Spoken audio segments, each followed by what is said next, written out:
ഭാഗ്യകരമായ ഒരു വിടവാങ്ങലായിരുന്നു കാലം ചെയ്ത ഫ്രാൻസിസ് മാർപ്പാപ്പയുടേത്. അദ്ദേഹം നേരത്തെ ദീർഘകാലം ആശുപത്രിയിലെ ചികിത്സയിലായിരുന്നു. അതിനുശേഷം സ്വന്തം വാസസ്ഥലത്തേക്ക് വന്നു.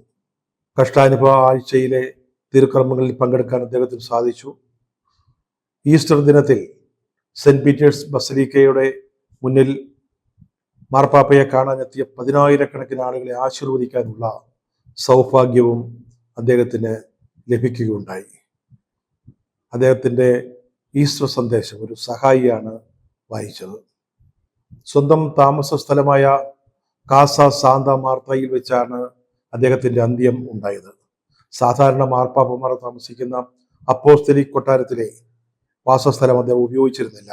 പകരം ഈ ഇടത്തരം അപ്പാർട്ട്മെന്റിലാണ് താമസിച്ചിരുന്നത്.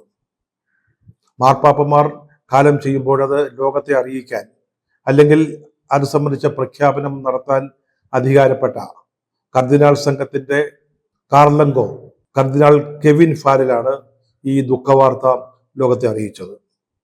സെന്റ് പീറ്റേഴ്സ് ബസിലിക്കയിലെ മട്ടുപ്പാവിൽ ഒരു വീൽ ചെയറിൽ ഇരുന്നുകൊണ്ട് അദ്ദേഹം വിശ്വാസ സമൂഹത്തെ ആശീർവദിച്ചു.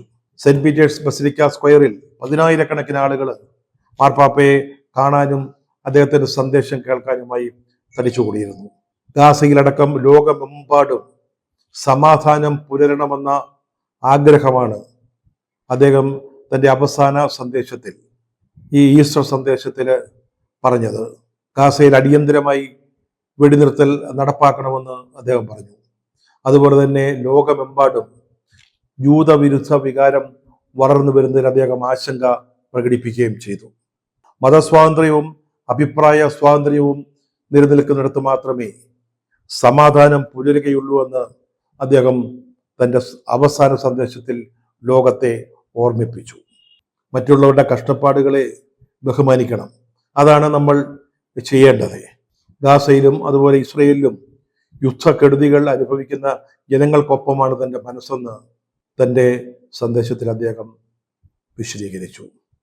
സെന്റ് പീറ്റേഴ്സ് ബസിലിക്കയിലേക്ക് പോകുന്നതിന് മുമ്പ് അമേരിക്കയുടെ വൈസ് പ്രസിഡന്റ് JD വാൻസിനെ അദ്ദേഹം കണ്ടിരുന്നു.